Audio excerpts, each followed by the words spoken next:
Hola Santiago, Rocío, Agustín, bueno, muchas gracias por el llamado y bueno, un gusto aquí compartir con ustedes un momento. Bueno, Tomás, es raro porque en general las sesiones ordinarias abren como el laburo legislativo. En este caso, ya todo febrero fue un ritmo bastante intenso en el Congreso, ¿no?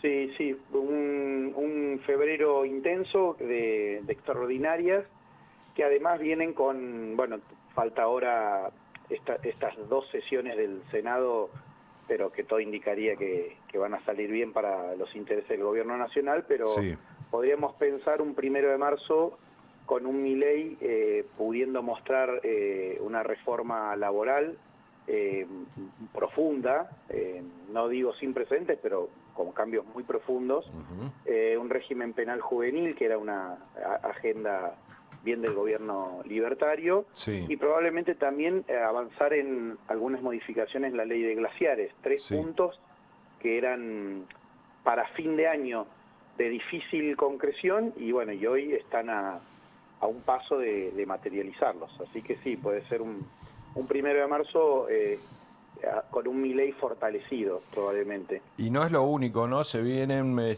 varias reformas más, están en la agenda del gobierno nacional, que van a pasar por el Congreso, ¿no? Sí, se viene, yo creo que ya es un poco un sello que nos tiene, o que ya nos empezamos a acostumbrar luego ya de 2 años de este presidente que lo hemos definido a veces como disruptivo, Ujú. como alguien que vino a hacer cosas de una manera distinta a la que estábamos acostumbrados. Me parece que ese espíritu fundacional que le suele poner, una cierta épica que le pone a sus acciones, que algunas no la revisten, son cuestiones normales, otras tal vez Sí. sí, pero sí, hoy salen en algunos diarios directamente un número que llama la atención, como que enviaría en marzo unos 50 proyectos Claro. de ley de distinto tenor y de distintas temáticas, pero más allá del número, está claro que me parece que el gobierno libertario leyó el resultado electoral de octubre como una ratificación y sin preguntar mucho si había ganado, perdido, o si tenía mayorías, avanzó, como solemos decir, en la realpolitik, Sí. avanzó a fondo y bueno, y está haciendo algunos cambios estructurales que gobiernos en otra época y con mayorías tal vez más holgadas no se animaron en la Ujú. relación de fuerza a hacerlo. Claro, claro, claro, porque empezó con un congreso en franca minoría, así todo logró sacar algo de aquella ley ómnibus, luego en la ley base y todo lo demás, pero ahora está envalentonado, tiene prácticamente el Congreso a su favor, ¿no? Claro, sí, y ahí hay un mérito de, sobre todo más que de Milei, creo que de lo que el contexto, el entorno que rodea a Milei, Ujú. que hace política y que sin la necesidad de tener un bloque mayoritario, porque de hecho no lo tiene, o sea, Sí, tienen primeras minorías, logra y demuestra de alguna manera el gobierno libertario, como en otros momentos tal vez otros gobiernos, pero demuestra que las mayorías se van construyendo. Las claro. mayorías no son tener más escaños que el otro, las mayorías se hacen haciendo política, generando ni consensos, porque generando básicamente la mayoría que necesitas. Fíjense que Milei es una persona que no... Nosotros estamos muy acostumbrados, el político clásico siempre habla de la unidad, llama al consenso. Ujú. Milei a mí me parece que nunca apela a eso, siempre al contrario, quiere dividir, siempre necesita a alguien enfrente Claro, que lo pone como enemigo y ahí construye un nosotros claro. que le tiene que alcanzar para, por ejemplo, en este caso, sumar la mayoría, ¿no? Ujú. Por ejemplo, fíjense el pragmatismo que el Senado no va a insistir en esa en materia de reforma laboral, hablo. Sí. Diputados le bajó el artículo 44, probablemente podríamos decir también parte del juego legislativo, Ujú. entregar algún artículo siempre es algo lógico, Sí, pero fíjense que no va a insistir el Senado. ¿Por qué? Porque necesitaría 2/3, que sabe que no lo tiene. claro, o Entonces, sea, bueno, obtiene un triunfo que a todas luces es grande, es significativo, entregando prácticamente nada, o entregando un artículo que muchos, los que más saben, los abogados laboralistas, decían que era profundamente inconstitucional y que podía traer muchos problemas judiciales. Entonces, aprendió eso el gobierno. ¿Se acuerdan que en el 2024 nosotros asistíamos a derrotas llamativas? Me acuerdo el diputado Pichetto hasta diciéndoles, bueno, paren, dejen de... en una sesión que fue histórica, dice, dejen de votar porque van a perder todos los artículos en particular.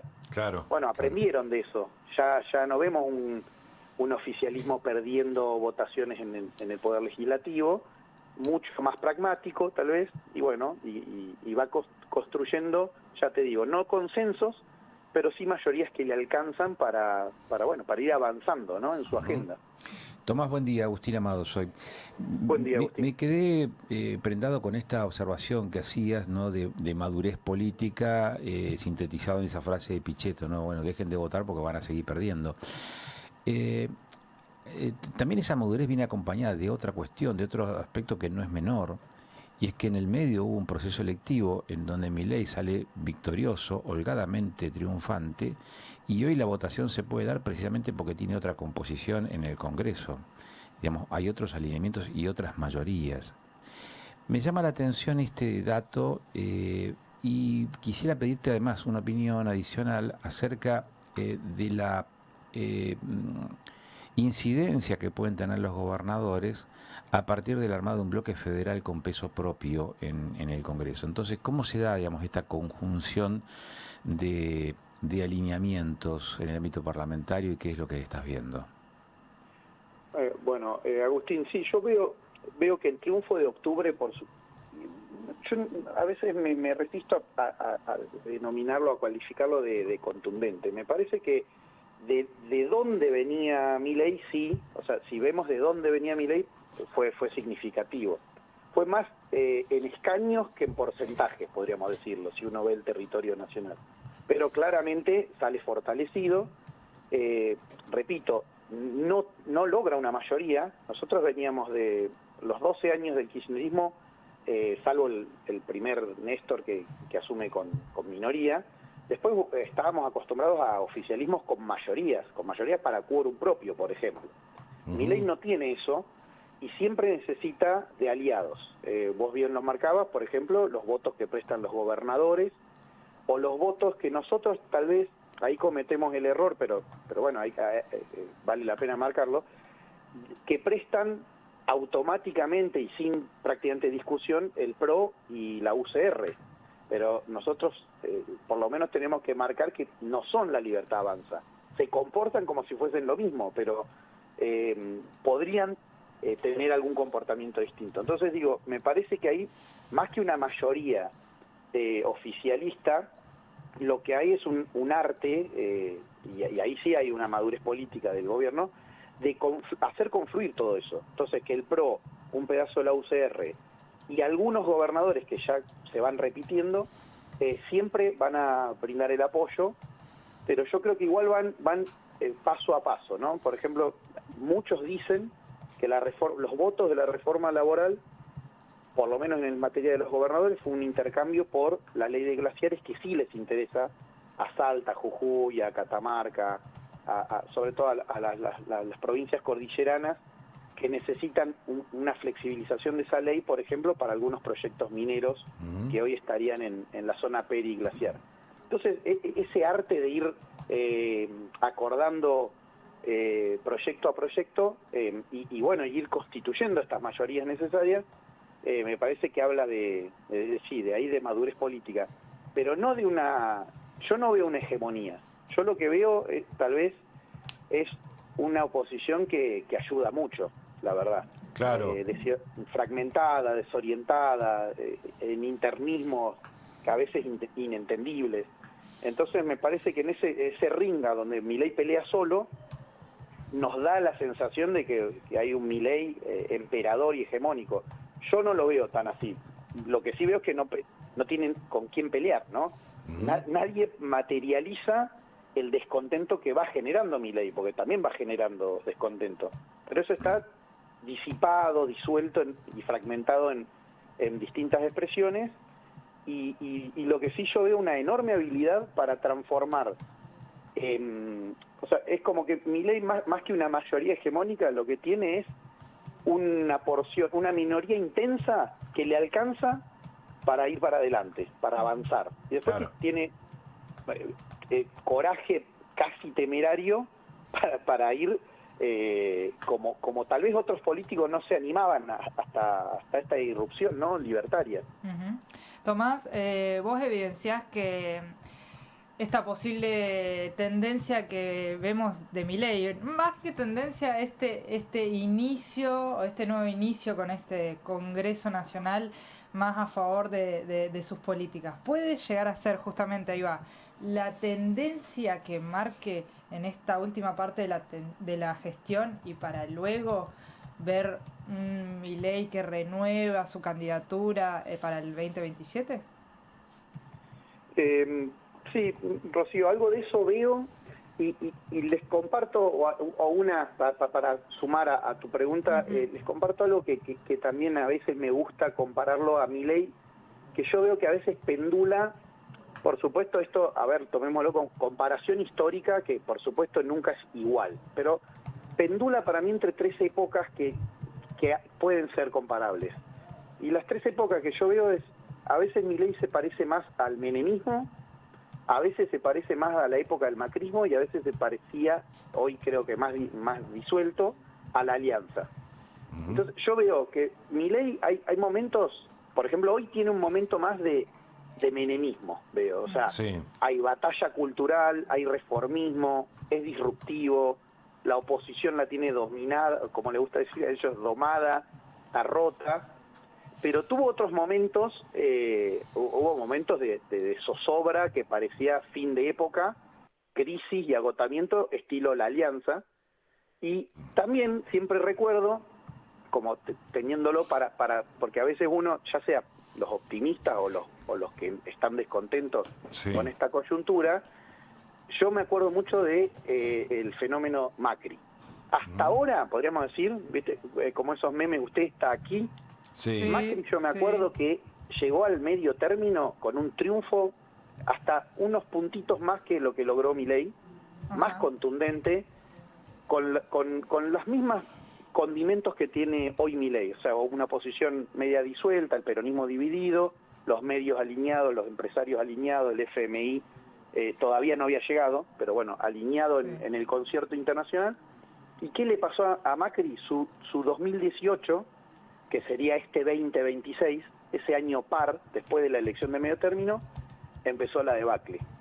Fue cuando se le va el dólar, se le va la inflación, viene el FMI y empieza un segundo periodo, o sea, una segunda mitad de mandato de Macri muy mala, que lo lleva, como ya sabemos, a no reelegir. Entonces digo, hoy Milei para mí, si hoy te tengo que decir una foto, lo veo en modo menemismo, los 90, y con esto quiero decir, con muchas chances de reelegir, de seguir marcando la agenda, pero no nos olvidemos de ese momento Macri.